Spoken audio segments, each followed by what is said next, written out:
There's more to ethereals than just bandages. Exploring the ghosts of ARESH with the developers as well. So I already looked through this. I'm going to read it word for word because I already like skimmed it. I mean, I read it already. But stuff that stood out to me here with this article, there's some interesting things. One thing that was interesting was they asked about like what was their thought process behind the artistic design of the ethereals. And I appreciated their response a lot. Tina Wang said that, you know, they looked at what we had already been given in Burning Crusade.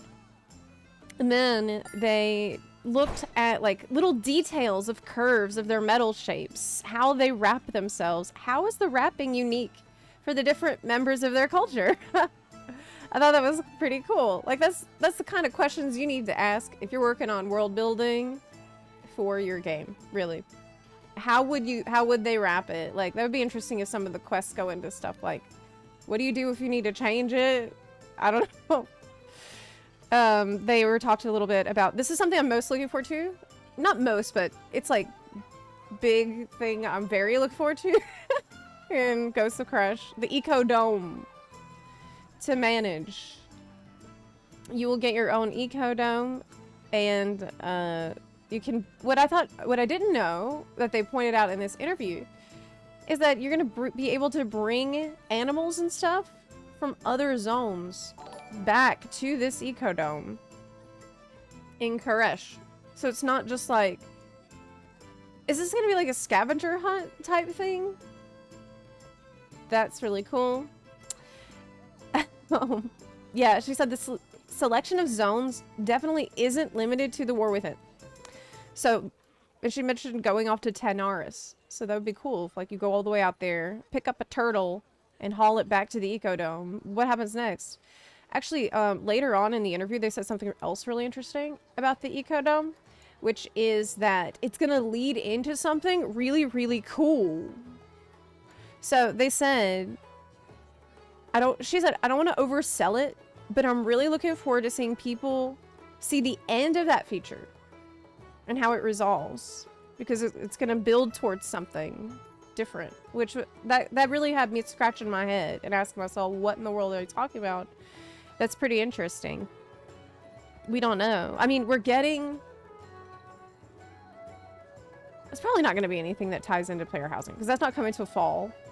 But yeah, I thought that was interesting. And then I go back to where I was. Yeah, the Ecodome. They said the brokers just like to steal things. Whenever you go into the raid, make sure you look up, because you're going to see a massive intake shaft where they're gathering energies of the whole destroyed planet, which is interesting. And oh, this was something that I've heard them mention in the WoWcast too, that I think is worth keeping in mind. It's that this is pretty unique. It's going to be unique storytelling patch for World of Warcraft, because it's going to be the first time that, I mean, this is the last patch before midnight. It's going to be the first time that like the events that transpire in the major patch are going to directly lead into a really important way into the next part of the story that comes with the new expansion. And I feel like it seems like all the devs, when they talk about it, they're excited about that. So I hope that it all actually does dovetail together in a nice and coherent way.